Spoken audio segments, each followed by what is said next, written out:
Hello guys, good evening and welcome to our channel philosophical study. सबसे पहले आप सबको बहुत बहुत थैंक यू हमारे साथ जुड़ने के लिए।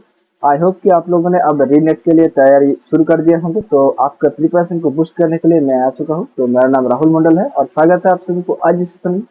तो आज हम लोग इस सेशन में बात करने वाले हैं जो 18 जून को एग्जाम हुआ था, ठीक है, यूजीसी नेट का, और वो पेपर कैंसिल हो गया था, तो उनको हम लोग कंटिन्यू करते हुए आज हमारा सेकंड पार्ट है। और आज इस पार्ट में जितना सारा क्वेश्चन पेंडिंग था उन सभी को हम लोग एक एक करके डिस्कस करने वाले हैं। और जो कुछ क्वेश्चन में डाउट था, ठीक है, आप लोगों ने कमेंट सेक्शन पर बताया है, वो भी आप लोगों के साथ डिस्कस करने वाले हैं। तो चलिए पहले देख लेते हैं। तो मेरे पास ये जेड सीरीज का पेपर है, ठीक है। तो अगर आपके पास जेड सीरीज का पेपर नहीं है तो आप क्वेश्चंस को रीड करके आंसर बना सकते हैं, ठीक है। आपको सामने स्क्रीन पर दिख रहा होगा। ओके, तो पहले हम लोग कमेंट को देख लेते हैं, ठीक है, कि किस किस ने कमेंट भेजा है। तो पहला जो कमेंट मुझे दिखाई दे रहा है वो है निष्ठा जी का है। तो उन्होंने 3 क्वेश्चन पर डाउट किया है, विथ एक्सप्लेनेशन के साथ भेजा है। ओके, तो उसको भी हम लोग देखेंगे। और आवारा बॉयज ने एक क्वेश्चन पर डाउट किया था, और सोनू रानी ने एक क्वेश्चन पर डाउट किया है, और चांद ने एक क्वेश्चन पर डाउट किया है। ओके, तो चलिए पहले हम लोग ये जो डाउट क्वेश्चन है इसको एक बार देख लेते हैं। उसके बाद ही हम लोग बाकी जितना सारा क्वेश्चन पेंडिंग है उसको हम लोग देखेंगे। ओके, तो पहला क्वेश्चन है 89। ठीक, 89, 7, 81, 89। ओके, तो ये जो क्वेश्चन है, ठीक है, जो चौरक, राइट, ये महत और बुद्धि मैंने बताया सर, लेकिन ये महत और बुद्धि नहीं है, ठीक है। इसका जो आंसर होना चाहिए वो है क्षेत्रफल। ओके, तो ये मिस्टर जी ने बताया कि क्षेत्र को it refers to the knower of the field, with kshetra meaning field and गो मीन्स पुरुष, या फिर the knower. Okay, which in this context present represent the soul or consciousness that perceives or interacts with the unmanifested प्रकृति। Okay, तो ये सही कहा है उन्होंने। ठीक, तो इसका आंसर होगा क्षेत्र। ओके, तो इसको आप लोग करेक्ट कर लीजिएगा। और नेक्स्ट डाउट है 101।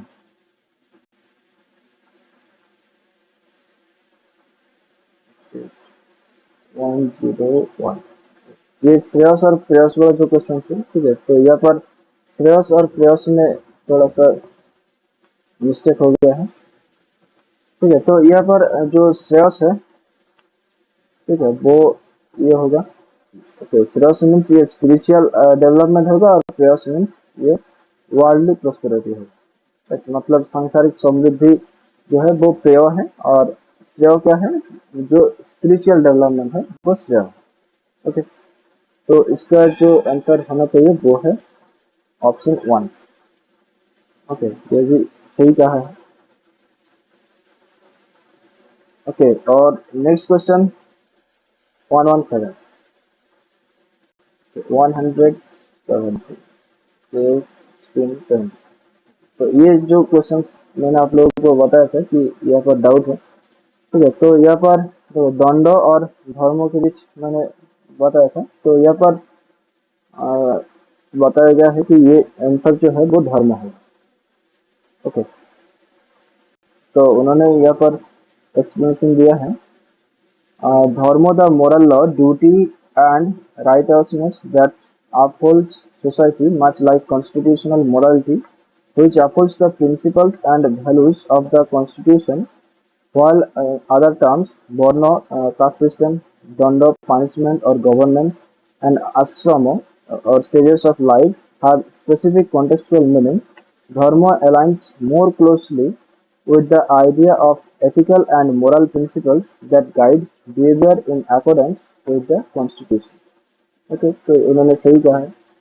तो आप लोगों को ये जो कमेंट है वो आप लोगों को स्क्रीनशॉट करके भेज दूंगा, ठीक है, टेलीग्राम चैनल पर। जो लोग जुड़े हैं उन लोगों को मिल जाएगा। तो जिन लोगों ने कमेंट किया है उन लोगों को शुक्रिया, बहुत बहुत थैंक यू। तो चलिए अब हम बाकी जितने सारे क्वेश्चन पेंडिंग हैं उनको एक बार देख लेते हैं। ओके, तो पहले से ही देखते हैं। ठीक है,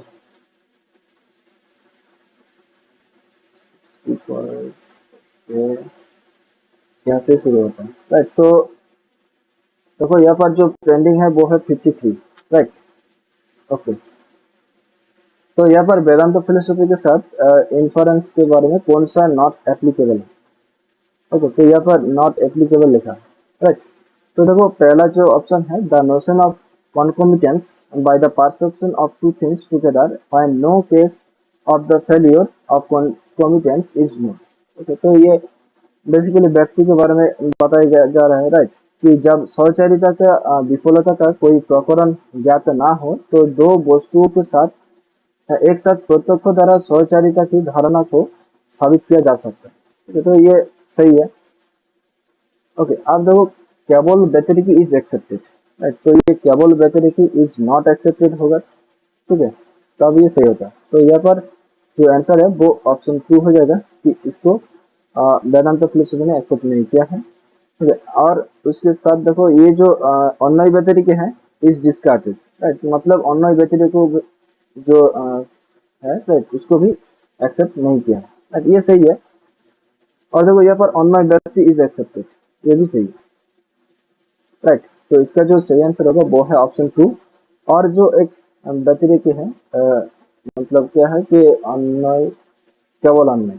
राइट, केवल अन्वय यहाँ पर लिख देते हैं।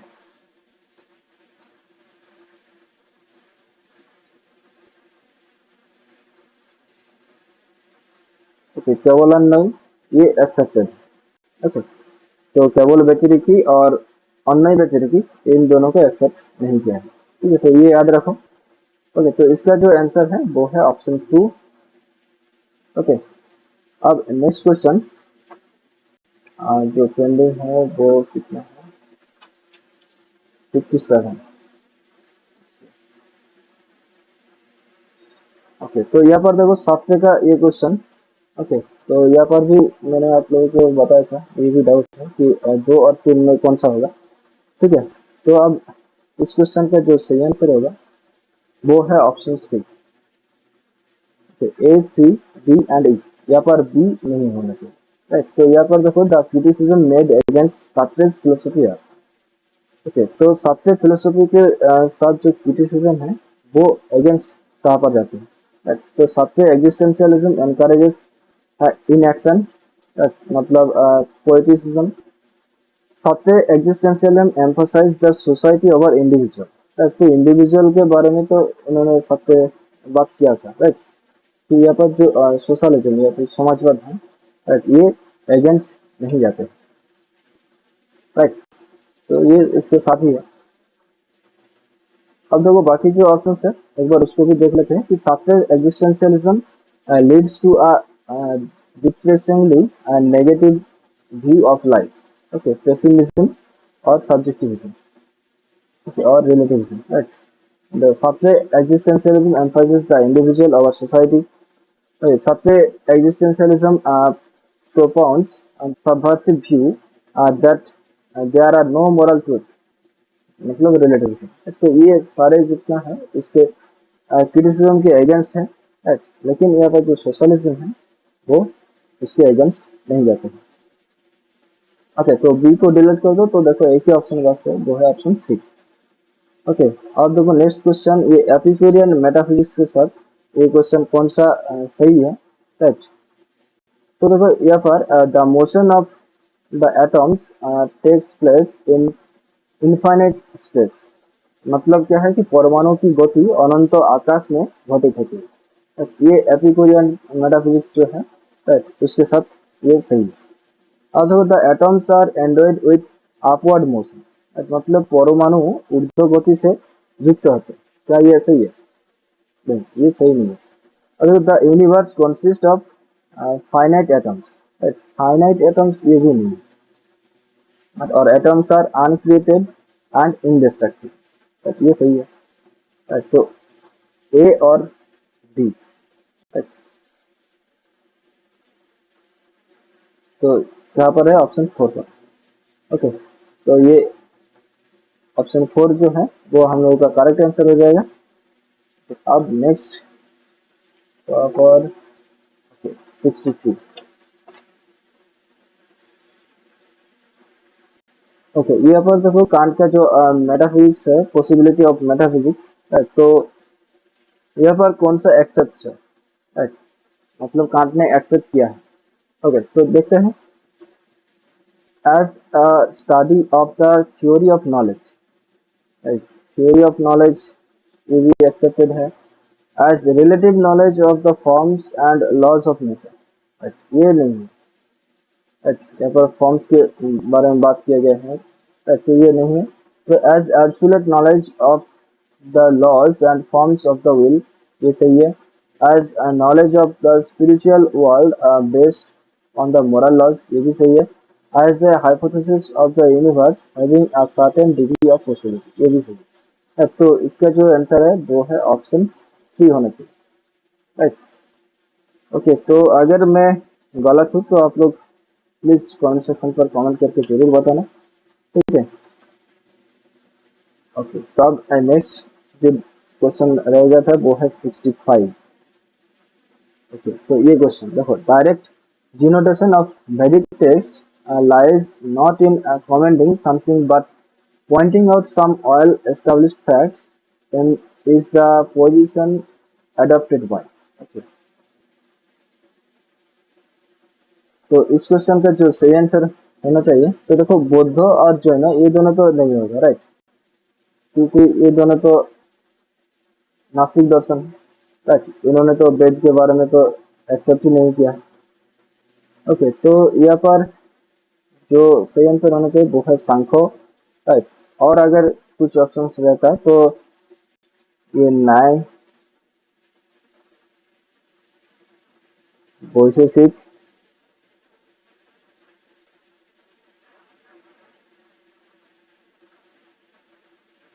और योग, ये सारे जो है ये direct generation of Vedic text lies not in commenting something but pointing out some well established fact, इसको अडॉप्ट किया है, राइट। और जो वेदांती है और मीमांसा है, ये दोनों क्या है कि ये तो सर डायरेक्टली ये करते हैं, राइट। यहाँ पर नॉट इन कमेंटिंग समथिंग ये नहीं है, राइट, डायरेक्टली एक्सेप्टेड। ओके, तो अब नेक्स्ट जो डाउट है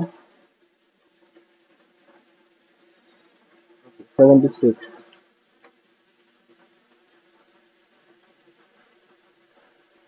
ओके, तो यहाँ पर देखो, central problem of Martin Heidegger's philosophy is the problem of being as considered in it. Okay, तो यहाँ पर जो मार्टिन हाइडेगर का जो फिलोसफी का बीइंग का जो प्रॉब्लम है, right, वो सेंट्रल प्रॉब्लम कौन सा है। तो देखो यहाँ पर इनेटनेस, मतलब जन्मो जातुका, राइट, इनेटनेस के बारे में यहाँ पर कोई बात नहीं किया है। टेम्पोरलिटी, इसके बारे में बात किया है, राइट, और ये प्रॉब्लम भी है। ओके, और देखो ऑब्जेक्टिविटी ये तो सही है, और हिस्टोरिकल कैरेक्टर, राइट, ये भी प्रॉब्लम। तो बी और डी, राइट, देखो दो ही ऑप्शन को हम लोग को सिलेक्ट करना है, राइट, तो ये बी के साथ डी जाता है, राइट। तो अगर आप लोगों ने एक ऑप्शन को भी चूज कर लेते तो आपका आंसर बन जाता, राइट। अब देखो next question 77। Okay, so in the light of Aristotelian theory of categories, which of the following can be the correct claim? Okay, तो यहाँ पर देखो जो ऑप्शन ए है, राइट, तो ये substance is that which is predictable of the subject and is present in the subject. Okay, तो ये जो स्टेटमेंट है वो आप लोगों को 2015 में अगर आप लोग क्वेश्चंस को देखोगे तो वहाँ पर आप लोगों को मिल जाएगा, ठीक है। ये एक्सेप्शन और रीजनिंग वाला क्वेश्चंस पर ये स्टेटमेंट पूछा गया था, ठीक है। दिसंबर या जून का सेशन होगा, ठीक है, तो आप लोग एक बार देख लीजिएगा तो आप लोगों को मिल जाएगा, ठीक है। ये जो स्टेटमेंट है वो ये गलत दिया गया था, तो ए को डिलीट कर, तो देखो ए को डिलीट जैसे हम लोग किया तो देखो एक ही ऑप्शन बचता है, वो है ऑप्शन 2, राइट। तो और बाकी जो इतने सारे ऑप्शन है एक बार उसको भी पढ़ लेते हैं, ताकि, right. Categories are indivisible concepts of things, मतलब कोटियाँ वस्तुओं की अविभाज्य संकल्पनाएं हैं। Categories are forms of thought and language, मतलब कोटियाँ विचार एवं भाषा की रूप है। A particular is the bearer of all categories, मतलब वस्तु विशेष सभी कोटियों को धारक होती है। Categories are predicates of reality, मतलब कोटियाँ सत्ता के गुण होते हैं। Predicate predicate predicates of reality. तो ये सारे जो ऑप्शंस हैं, आप अपने कॉपी पर लिख लीजिएगा कि एरिस्टोटल बोलकर, ठीक है, एरिस्टोटल थ्योरी ऑफ कैटेगरीज। ठीक है, अब नेक्स्ट क्वेश्चन 85।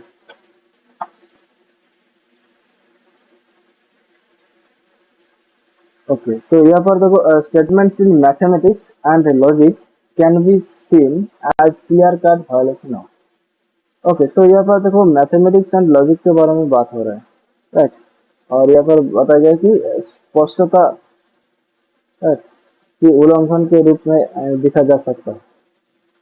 तो यहाँ पर देखो कॉरेस्पॉन्डेंस थ्योरी, कोहेरेंस थ्योरी और प्रैग्मेटिक थ्योरी, ये तीनों जो थ्योरी है वो थ्योरी ऑफ ट्रूथ के साथ जाते हैं, राइट। सत्यता के बारे में बात करते हैं। Pragmatic theory of truth, correspondence theory of truth और कोहेरेंस थ्योरी ऑफ ट्रूथ। तो यहाँ पर जो पोस्ट मॉडर्न थ्योरी जो है वो ये मैथमेटिक्स एंड लॉजिक के साथ जाएगा।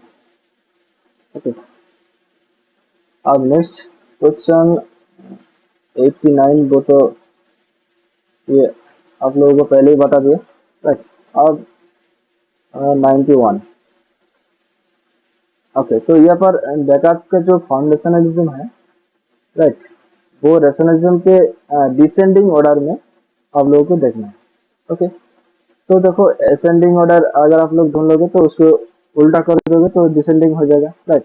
और अगर आपको पता है कि कौन सा लास्ट में आता है तो भी आप लोगों का आंसर बन जाएगा, ठीक है। तो चलिए देखते हैं। तो देखो facts, theorems, external world, clear and distinct ideas, God और पॉजिटिव आर्गुमेंट। तो देखो यहाँ पर लास्ट कौन सा आएगा, तो देखो गॉड एंड पॉजिटिव आर्गुसम, राइट, मतलब ईश्वर या फिर मैं सोचता हूँ इसलिए मैं हूँ, राइट। तो ये जो यहाँ पर दिया गया है ऑप्शन, राइट, ये सबसे लास्ट में आएगा। क्यों? क्योंकि ईश्वर के लास्ट में वो पहुंचते हैं और पॉजिटिव आर्गुसम को भी उन्होंने डाउट करके लास्ट में पहुंचते हैं, राइट। तो ये लास्ट आएगा, राइट। तो यहाँ पर देखो डिसेंडिंग ऑर्डर में पूछा है तो ये लास्ट जो है वो पहला आएगा, राइट। तो ई पहला आएगा, तो देखो यहाँ पर एक ही ऑप्शन पर ई जो है वो पहला है, वो है ऑप्शन 4, राइट। तो देखो ई के बाद डी आएगा, राइट। उसके पहले देखो क्लियर एंड डिस्टिंक्ट आइडियाज आएगा, राइट। उससे पहले एक्सटर्नल वर्ल्ड आएगा, उससे पहले थ्योरम्स आएगा, उससे पहले फैक्ट आएगा, राइट। और अगर यहाँ पर असेंडिंग ऑर्डर में पूछा जाए तो वो कौन सा होगा, वो ऑप्शन 1 है, right. Fact, theorem, external world, clear and distinct ideas और गॉड और पॉजिटिव आर्गुमेंट, राइट। ओके, तो अब नेक्स्ट क्वेश्चन 93।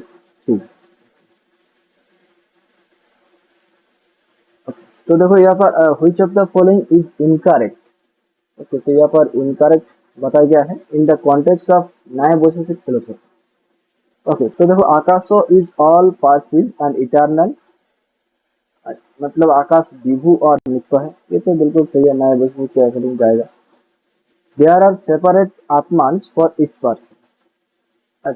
तो ये थोड़ा सा डाउट है, ठीक है। आगे जाकर हम लोग देखते हैं कि और भी इससे बेहतर कोई ऑप्शन मिलता है कि नहीं, ठीक है।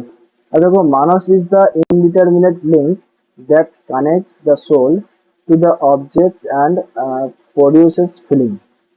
Okay, kalo is an all pervading and partless, मतलब काल विभु और निरवय होता है। देखो ये काल और ये आकाश, ये दोनों तो ठीक है, अच्छा, विभु और दूसरे से सही है। अगर देयर आर सेपरेट आत्मास फॉर ईच पर्सन, देखो ये नया वैशेषिक में ये नहीं बताया कि अ, जो आत्मा है, राइट, वो एक ही है, राइट, उन्होंने ये नहीं बताया, राइट। ये सेपरेट पर्सन, सेपरेट आत्मा फॉर ईच पर्सन ये हो सकता है, ठीक है। आप देखो यहाँ पर जो मानस is the indeterminate link that connects the soul to the object and produces feeling. तो यहाँ पर मानस नहीं है, ये बुद्धि होती है। तो ये ऑप्शन 3 जो है वो इनकरेक्ट होगा। ठीक है, तो अगर यहाँ पर आप लोग डाउट होता है तो आप लोग जरूर कमेंट सेक्शन पर कमेंट करके बताइएगा। ठीक है, एक्सप्लेनेशन के साथ, तो मैं वो आप लोगों को टेलीग्राम चैनल पर शेयर कर दूंगा। ठीक है, तो मुझे जो लगता है वो ऑप्शन सी ही होना चाहिए। ठीक है, आप लोग एक बार इसको अपने जो बुक है वहाँ पर देखकर इसको कंफर्म कर सकते हैं। Okay, although according to Mimamsa philosophy, the gross body is the result of which of the following type of form? Okay, तो यहाँ पर तो ग्रॉस बॉडी मतलब स्थूल शरीर, राइट। तो स्थूल शरीर मतलब जो वर्तमान काल में जो शरीर है हम लोगों के पास, राइट, जो वर्तमान कर्म हम लोगों के साथ चल रहा है उनके बारे में यहाँ पर बात किया गया है, राइट। तो देखो निष्काम कर्म ये तो किसी भी तरह से नहीं होगा, और देखो संचित कर्म और संचयमान कर्म ये भी नहीं है, राइट। तो जो बचता है वो है प्रारब्ध कर्म। ओके, तो ये ऑप्शन 2 हो जाएगा। प्रारब्ध कर्म और संचित और संचयमान कर्म जो है वो अनारब्ध कर्म का ही पार्ट है, राइट। अब नेक्स्ट क्वेश्चन 100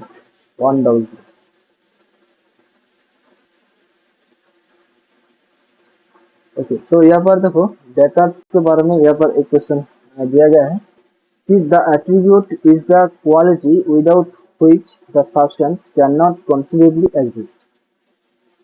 ओके, मतलब यहाँ पर बोला गया कि गुण वो तत्व है जिनके बिना द्रव्य के अस्तित्व की संकल्पना संभव नहीं। ठीक है, बाकी ऑप्शंस को भी एक बार देख लेते हैं। There is one absolute substance mind, तो ये नहीं है, राइट। और देखो यहाँ पर space is infinitely divisible, God and nature are one, ये तो किसी भी तरह से नहीं होगा, right. God and nature are one ये किसने कहा? ये स्पिनोजा ने कहा है, राइट। तो देखो यहाँ पर बी और डी को डिलीट कर। ओके, तो डी डी डी तो यहाँ पर ही है, यहाँ पर भी बी डी है, यहाँ पर डी है, right? तो ए सी और ई है, राइट।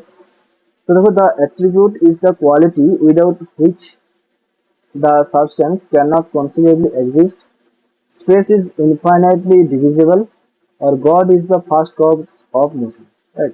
तो ईश्वर गति का प्रथम कारण है, ये डेकार्ट्स ने कहा है, और गॉड इज अनमूव्ड मूवर ये अरिस्टोटल ने कहा है। ठीक है, तो ये भी याद रखो। तो नेक्स्ट क्वेश्चन 101। ओके, तो ये तो आप लोगों को पहले ही बता दिया। तो अब 105। ओके, यहाँ पर देखो जो ट्रांसफॉर्मेशन फैक्टर्स जो है श्री अरविंदो के साथ, राइट, वो कौन सा हो? यहाँ पर बोला है असेंडिंग ऑर्डर में पूछा है, right. Choose the correct ascending order of transformation from the option. Okay, तो देखो कॉन्शियसनेस फॉर्म्स एंड लाइफ, तो पहले कौन सा आएगा? पहले लाइफ आएगा, राइट। उसके बाद फॉर्म मतलब रूप लगेगा, उसके बाद कॉन्शियसनेस का उत्पन्न है, राइट। तो यही है। तो देखो सी पहले आएगा, उसके बाद बी, उसके बाद ए, तो सी बी ए ऑप्शन 1 पर, राइट। तो देखो अगर ये आप लोगों ने नहीं भी पढ़ा है तो आप लोग इसको कॉमन सेंस से ही बना सकते हैं, राइट। तो पहले तो जीवन उत्पन्न होगा तब तो आपके रूप आएगा ना, तब उसके बाद कॉन्शियसनेस आएगा, राइट। तो ऐसा नहीं है कि पहले ही कॉन्शियसनेस आ जाएगा उसके बाद फॉर्म आएगा उसके बाद आपका जीवन आएगा, right? ये से नहीं होता। ओके, अब नेक्स्ट क्वेश्चन 108।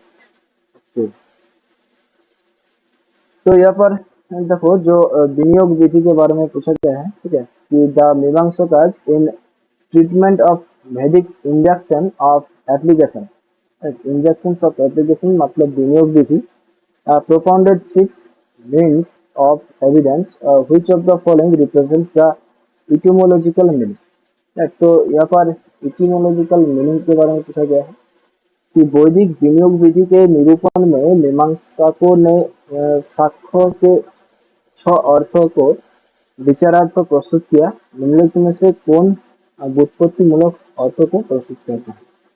ठीक है, तो यहाँ पर देखो श्रुति, लिंग, प्रकरण और समाख्या। राइट, तो यहाँ पर समाख्या या फिर संख्या। ठीक है, इसका जो सही आंसर होना चाहिए वो है ऑप्शन 2, लिंगो। ठीक है, तो आप लोग एक बार इसको भी चेक कर लीजिएगा कि ये लिंगो होगा कि नहीं। ओके, अब नेक्स्ट क्वेश्चन 113।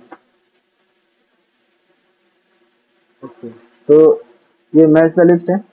राइट, तो यहाँ पर देखो, thou shalt not steal, give me the blood and I will give you the freedom, clouds are open followed by rain, what shall I do to be saved.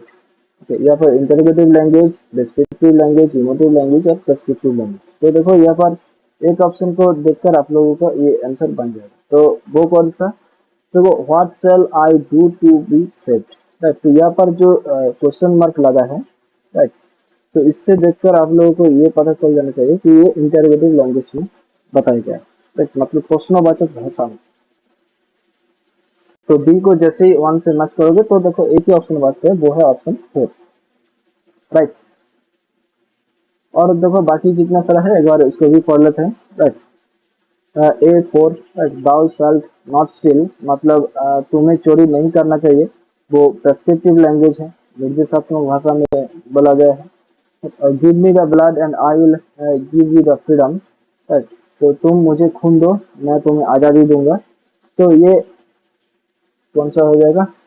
ये emotive language होगा। Right, तो ये emotion के साथ जुड़े हुए हैं। और clouds are often followed by rain, तो ये डिस्क्रिप्टिव हो जाएगा। ये डिस्क्राइब कर रहा है।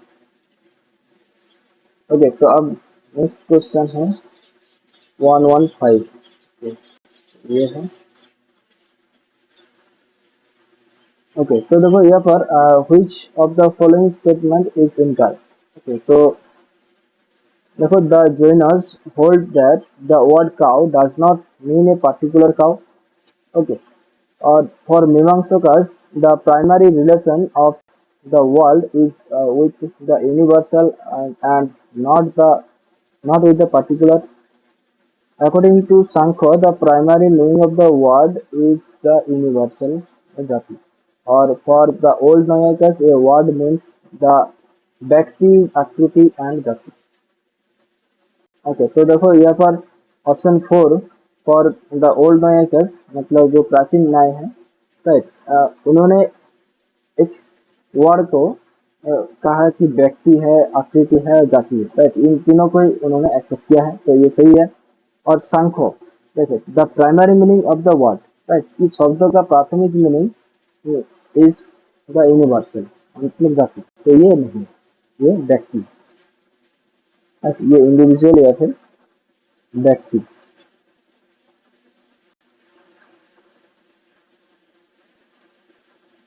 ओके, तो हमारा जो आंसर है वो है ऑप्शन 3। ओके, और नेक्स्ट क्वेश्चन देखो, यहाँ पर मैंने डाउट किया था, ठीक है, कि ये कौन सा होगा। ओके, तो इसका जो आंसर होगा, ठीक है, in India fundamental rights are not the constitutional assurance against the act of. Okay, तो इसका जो आंसर होगा वो है ऑप्शन 1, आर्मी। ओके, अब नेक्स्ट क्वेश्चन देखते हैं। ओके, तो 118। Okay, so in the context of distribution of propositions, which of the following statement is or are correct? Okay, तो यहाँ पर कौन सा statement है जो कि correct है? Right. तो देखो, a proposition distributes a term if it refers to all members of the class designated by the term. The quality of categorical proposition determines whether its predicate term is distributed or not. Each proposition refers to no member of the class designated by its predicate term. A person distributes its predicate term. Okay, a proposition. Sorry, a person means a proposition. Okay. So देखो, a proposition distributes its subject term. Right. तो ये D नहीं होगा, D जहाँ पर है उसको cancel कर दो, तो यहाँ पर डी है।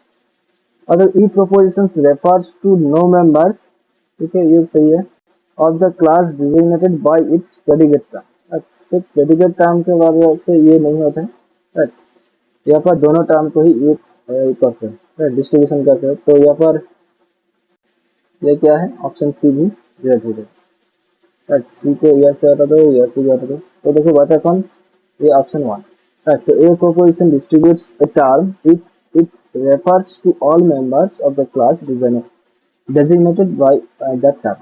Right? Or the quality of categorical proposition determines whether its predicate term is distributed or not. ये सही है।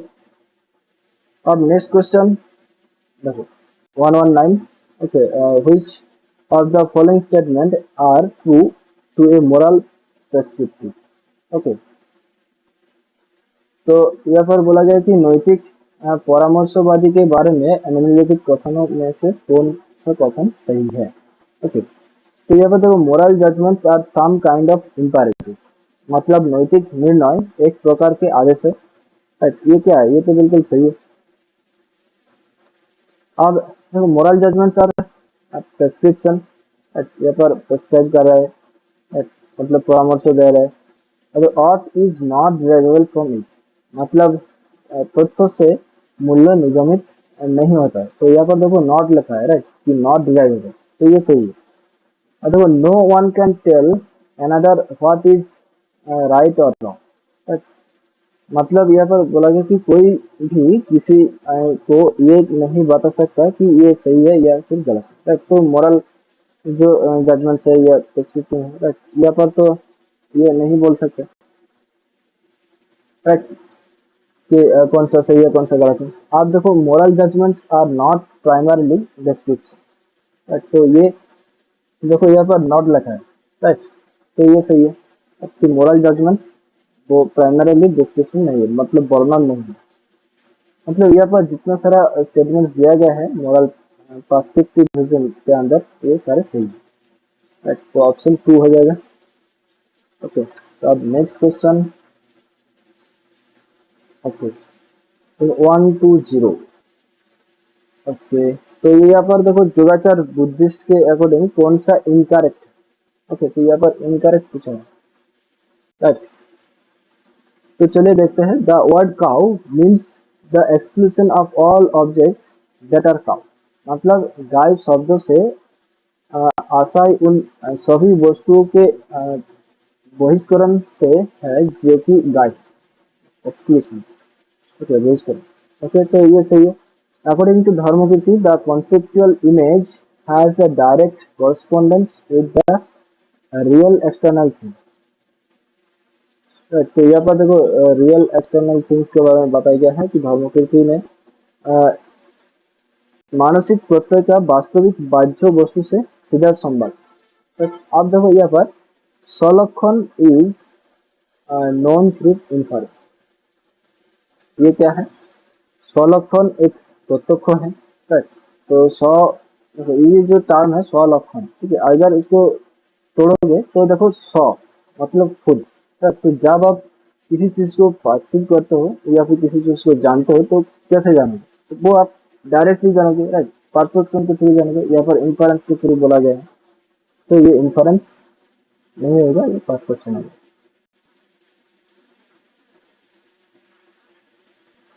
ओके, आप देखो the meaning of a word is conceptual image, और देखो सामान्य लक्षण is known through inference. Okay, तो सामान्य लक्षण जो प्रत्यक्ष है वो क्या है, इन्फरेंस के थ्रू हम लोग जान सकते हैं, बट कि ये सही है, ये बिल्कुल सही। देखो सामान्य लक्षण क्या है कि जो यूनिवर्सल पार्ट्स जो थिंग्स है उसको जब हम लोग परसीव करते हैं तब ये सामान्य लक्षण होते हैं, राइट। तो यहाँ पर सामान्य लक्षण perception is known through inference, ये सही है। तो देखो यहाँ पर कौन सा सही है, अगर इसको आप लोग निकाल दोगे तो आपका जो आंसर है वो आ जाए, राइट। तो देखो यहाँ पर सी इनकरेक्ट बोला है, राइट, और यहाँ पर इनकरेक्ट ही पूछा है। तो ए सी बी सी सी देखो यहाँ पर नहीं है तो ये ऑप्शन नहीं होगा, राइट। तो ई सही है, तो ई को हटा दो, तो ये ऑप्शन भी डिलीट हो जाएगा। अब देखो ए सी डी या फिर ए बी सी। ओके, तो यहाँ पर देखो D, the meaning of a word is conceptual image, तो ये सही है, right? तो और बाकी जो ऑप्शंस है, the word cow means the exclusion of all objects that are cow, right, तो ये सही है, मतलब इनकरेक्ट है, right. According to Dharmagiti, the conceptual image has a direct correspondence with the real external things, right? तो ये भी सही है, इनकरेक्ट है, राइट। तो ए, बी और सी ये तीनों इनकरेक्ट है, राइट। तो कहाँ पर है? ऑप्शन सी पर। ओके, तो अब नेक्स्ट, ओके, और नेक्स्ट क्वेश्चन देखो यहाँ पर 1T2। ओके, जो मैंने बताया था आप लोगों को कि ये आप लोग कर सकते थे कि ये थ्योरी ऑफ पनिशमेंट के बारे में, ठीक है। तो अगर आप लोग यहाँ पर क्वेश्चन में देखोगे, ठीक है, थ्योरी और इंस्टेंस जिस टाइम तक अगर देखोगे तो यहाँ पर आप लोग को लगेगा कि किस तरह से क्वेश्चन दे दिया, राइट। ये आप लोगों को घूमना के लिए, घूमना करने के लिए ये क्वेश्चन दिया गया है, राइट। तो देखो अगर यहाँ पर रावण वॉज किल्ड, ठीक है, ये जो इतना जो पार्ट है, राइट, ये सारे ऑप्शन के साथ, right, Ravana was killed, Ravana was killed, right. तो अगर देखो रिफॉर्मेटिव थ्योरी पनिशमेंट, राइट, तो अगर रावण या फिर रावणा को हत्या कर दिया गया है तो उसको कैसे रिफॉर्म करेगा, राइट। तो आप लोगों को दिमाग पर ये क्वेश्चंस आ सकते थे, ठीक है। तो देखो ये जो आंसर है वो हम लोगों को ये जो पार्ट है इसको निकाल कर बाकी जो पार्ट है, ये वाला पार्ट जो है इसको देख कर बनाना है।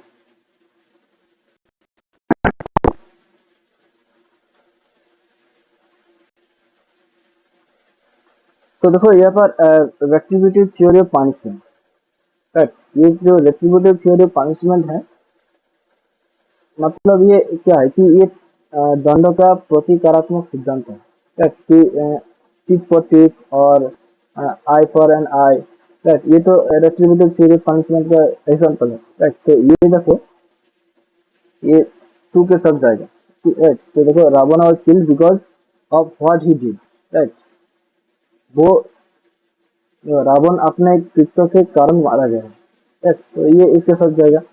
और देखो deterrent theory of punishment, right, तो निवार निवारणार्थ दंड सिद्धांत, ओके। तो ये जो होगा ये होगा इसके साथ जाएगा, राइट, कि other can learn A lesson, right. और प्रिवेंटिव थ्योरी, राइट, ये भी तो निरोधक सिद्धांत है, राइट, प्रिवेंट कर रहा है।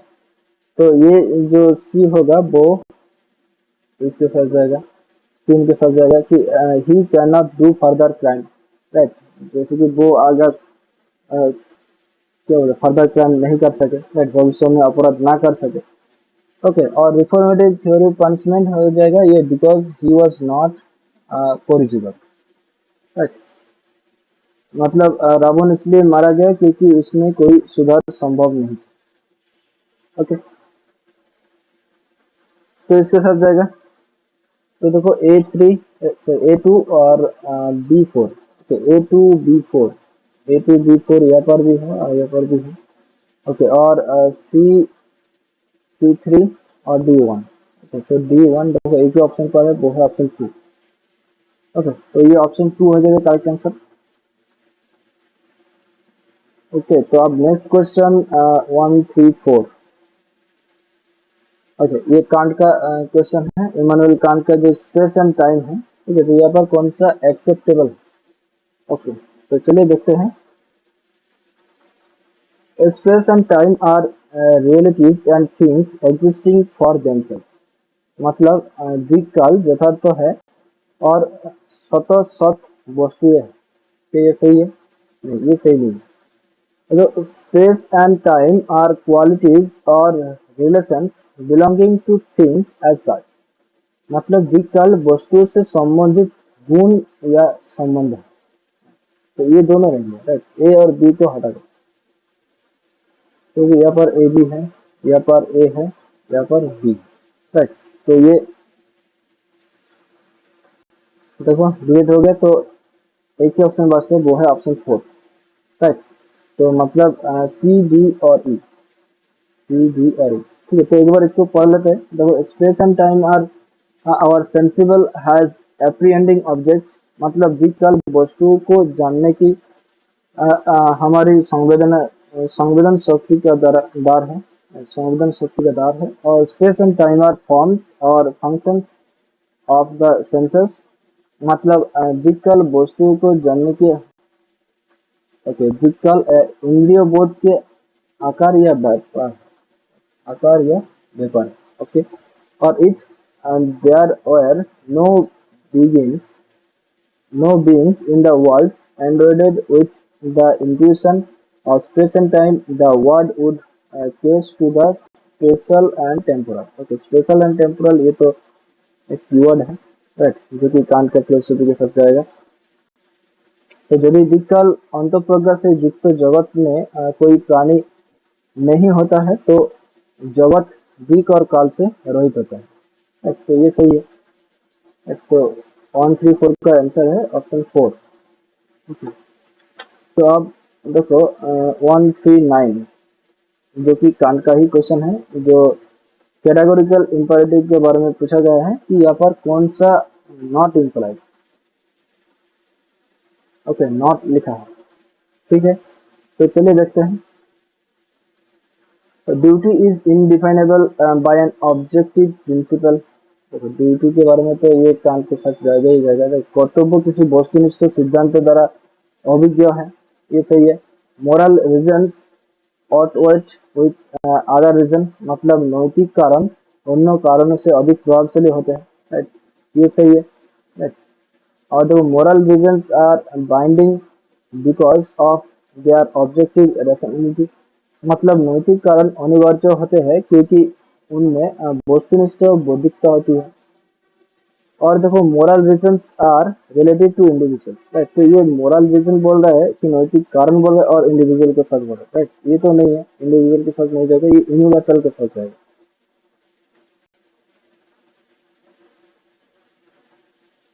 राइट, तो ये ऑप्शन 4 हो जाएगा हम लोगों का करेक्ट आंसर। ओके, तो अब next question, which among the following is or are incorrect according to M.N. Roy? Okay, तो मानवेंद्रनाथ रॉय के अकॉर्डिंग कौन सा यहाँ पर इनकरेक्ट है? ओके, तो देखो consciousness and awareness are not identical, यहाँ पर चेतना और जागरूकता समरूप नहीं है। क्या ये सही है? देखते हैं। और देखो यहाँ पर human being is the product of evolutionary process, the doctrine of soul has its origin in animism, मतलब आत्मा के सिद्धांत की उत्पत्ति जीववाद से हुई है। और human reason produces philosophy first thereafter religion and science, मतलब मानव तर्क सर्वप्रथम दर्शन प्रस्तुत करता है, उसके पश्चात धर्म और विज्ञान। ये यहाँ पर गलत है। मानव मंदिर रात के अकॉर्डिंग ऑप्शन डी जो है वो इनकरेक्ट है। तो देखो अगर इसका ऑप्शन डी एक ही है, और इसके साथ कोई ऑप्शन नहीं है, तो ऑप्शन डी जो है वो इनकरेक्ट है। राइट, और बाकी जो 3 ऑप्शन है तो ये करेक्ट हो जाएगा। राइट, तो ये तीनों ऑप्शंस को आप लोगों ने एम एन रॉय के साथ लिख लेना चाहिए। ठीक है, ताकि अगर इससे आने वाले जो रिलेट होने वाला है, राइट, वहाँ से क्वेश्चन अगर पूछ ले तो आप लोग इसको सही से कर पाओगे। ओके, तो और एक देख लेते हैं कुछ, और अगर डाउट रह गया है। ठीक है, तो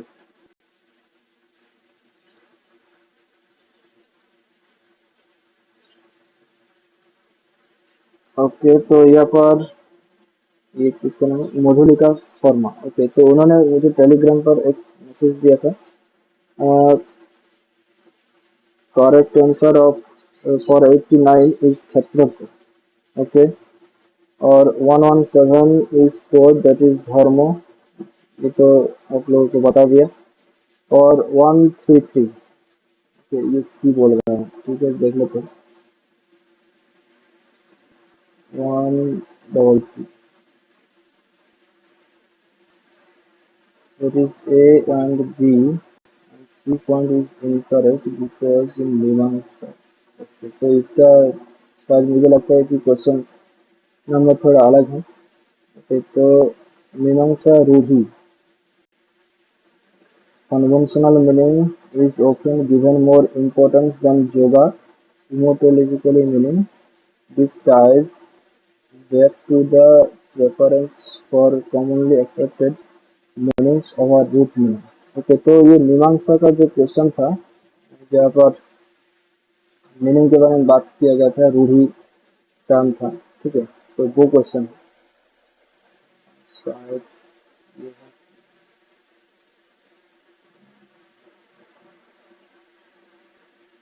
कि रूढ़िगत अर्थ, the conventional meaning should be taken reference to the etymological meaning. Okay, तो ये क्वेश्चन है राइट. तो ये पर भी मैंने डाउट किया था, क्वेश्चन मार्क लगा रहा था.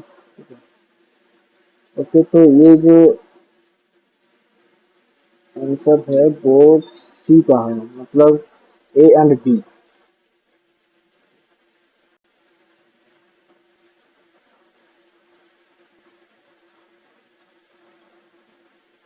तो इसको भी आप लोग सही कर लो. ठीक है, इसके आंसर ए और बी बोल रहे हैं कि सी पॉइंट इज इनकरेक्ट, कि yoga is always stronger than Rudy.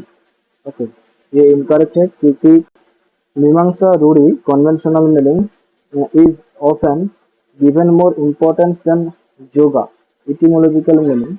This ties back to the preference for commonly accepted meaning over root meaning. Okay, तो ये सही लिखा है उन्होंने. तो ये 135 का ये ऑप्शन 3 हो जाएगा. ठीक है, ए और बी ऑनली. ठीक है, तो इसको भी आप लोगों ने करेक्ट कर लीजिएगा. ओके, और देख लेते हैं. तो थैंक यू मोदिलिका, आपने मुझे ये बताया. और किसी ने नहीं भेजा है. ठीक है, आज का जितना सारा क्वेश्चंस आप लोगों को यहाँ पर डिस्कस किया है, अगर इनमें से किसी क्वेश्चन में आप लोगों को डाउट होता है, ठीक है, तो इसको अगर आप लोगों को एक्सप्लेनेशन पता है तो आप लोग जरूर भेज सकते हैं. मेरा टेलीग्राम आईडी है @rahul